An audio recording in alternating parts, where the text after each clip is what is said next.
Raphael Warnock has claimed the Georgia runoff for the Democrats over the Trump-backed candidate Herschel Walker in a victory for the Democrats. It gives them a buffer on its slim majority in the Senate. For the Republicans, it poses more questions for the Trump presidential campaign and highlights his candidates' poor performances in the US midterms. Joining me now is live from the US Studies Centre is Brendon O'Connor. Brendon, thanks so much for your time. Everyone was watching the Georgia runoff. It didn't matter in the end to a majority in the Senate or anything like that, but it does really set things up for the presidential election, doesn't it? Well, there was a lot of implications on the line. Walker was someone that Trump had supported for a long time, back to his football career, had a close personal friendship relationship. A lot of positive things about telling him to run for the Georgia Senate race. And Warnock emerges from this race looking like a potential presidential candidate into the future. I mean, if you can win such a swing state as Georgia twice, you can win it again in a runoff, you're a national figure. So he's really put his name up in lights. And as you say, the Democrats have a slim majority in the Senate, and that will count for getting ambassadors appointed, getting people on the federal courts. It's probably unlikely we're going to get Clarence Thomas replaced or a Supreme Court justice, but it would give them the advantage there of being able to get through a judge if they needed to. Yeah, also, it's even further embarrassment when there were claims about this big red wave that was coming. It absolutely didn't, you can barely call it a trickle at this point, looking at what's happened. In fact, if you look historically, Joe Biden has done better than any incumbent president in the last couple of decades. For Donald Trump, I mean, he's going to spin this. Can you imagine how he's going to try and spin this, though? Well, Trump at a certain level is immune to facts. So the fact that he's lost, his candidate has lost, the Republicans were talking up having a Senate majority. The people he was most associated with in the Senate campaigns and the governor's campaigns, say in Arizona, they've lost. Many of us would think, well, that's a really kind of negative feedback. But Trump isn't, I think, in that world of taking these results as a personal kind of criticism.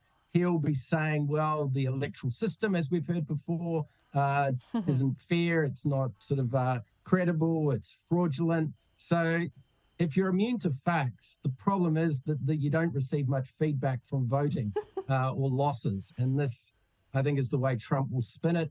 And as we've seen, he's already saying he's running for the presidency in 2024. Yeah. So the negative, feedback from a couple of election cycles, losing the presidency, not doing particularly well, his choices doing very poorly, in fact, in this midterm elections. Yeah. That isn't a problem.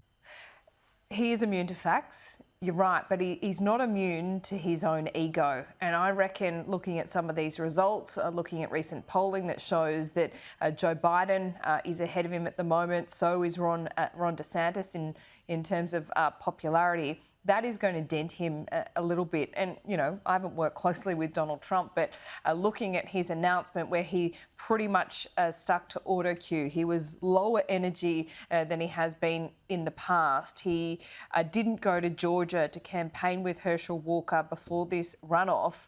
I mean, he's already announced that he's running in 2024, but he doesn't like being a loser, Brendon. The problem is in the Republican field for the primaries, he is still the front runner.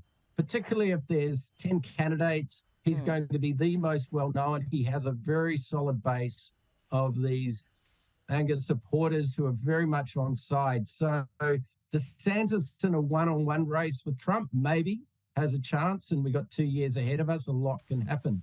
But in a big field, Trump, most experts in the United States, where I'm at the moment, still think that Trump is going to be the likely Republican candidate. Now, that's going to have a repellent factor. It will make Biden look better and give him a chance of having a second term if he runs again. So you can't write this guy off, because campaigning against Trump in a primary is very difficult. Obviously, we've learnt this from the past, that there's no real flaw to what Trump might say. And already he's threatening DeSantis with personal information, with scandals, with skeletons in DeSantis's closet. So it's, it's a very unpleasant idea running against Donald Trump, unfortunately. Yeah. Very unpleasant. Yeah, I'm sure a few are about to find out. Ron DeSantis, as you say, the top of that list. Just finally, if I can ask you about, you think that Trump's still the most likely candidate. I think you're right as well, only because we have to remind ourselves, don't we, that Donald Trump speaks beyond the mainstream media. He speaks beyond the swamp in Washington, and his base and his supporter base has always been around those two things. And maybe it's diminished just a little bit if you look at the results of the midterms, but it's still there. Look at JD Vance. Yeah, there's a 25% sort of base there for him. He needs he needs the other element of the Republican Party, the other 25 or so, to just get over the line. There are people clearly in the Republican Party, independents in America, swing voters, who are repelled by Trump. So he's not a good option as a general election candidate. I think the data's pretty strong on that, but he'll be very hard to beat in the primary. So what we've got ahead of us is probably a pretty unedifying time.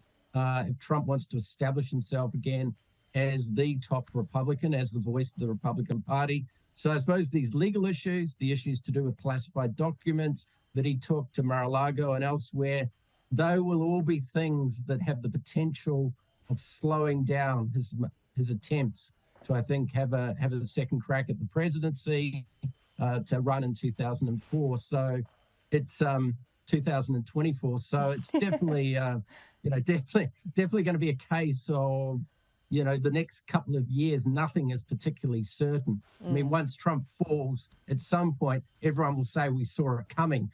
But I think unpredictability is probably more likely. Yep, I think so. I think you're right. Brendon O'Connor, pleasure to talk to you this morning live from Washington, D.C. Thanks. My pleasure.